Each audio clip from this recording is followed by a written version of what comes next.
Early August 1915. The Eastern Front of World War I.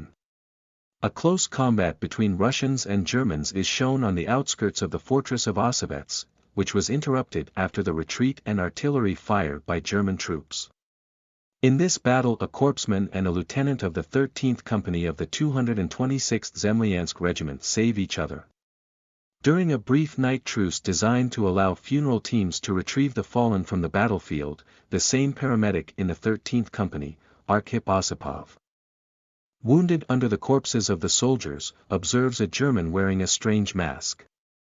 In the morning, Kotlinski learns that Arkhip Osipov has been brought to the infirmary, and the lieutenant commander hurries there to thank the paramedic who saved him during the battle. Having learned about the gas mask, from Arkhip, the officer summons the entire company and warns of the terrible fate of the defenders of the fortress, because they did not have their own gas masks.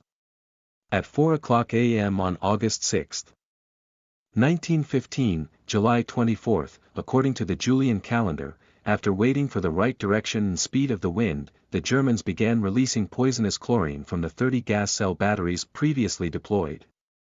After the gas dispersed, the Germans attacked on foot, as they met no resistance.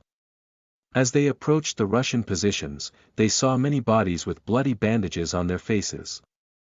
Suddenly, soldiers of the Russian Imperial Army, led by their commander Kotlinski, appeared from behind the parapet. And the soldiers, who had seemed dead a moment before, began to rise from the ground.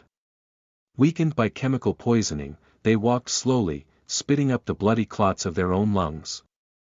After the Russians opened fire with small arms, the Germans, stunned by what they saw, began to flee to their positions in terror, trampling down their hesitant comrades in arms. As a result, the German attack ended without advancing or capturing the Russian defenses. The film ends with a flashback in which, the night before the terrible day, Sergeant Arkhip Osipov finds Lieutenant Kotlinski in the trenches and asks, "Your Excellency, let me look through your binoculars, or I will die tomorrow without looking at them."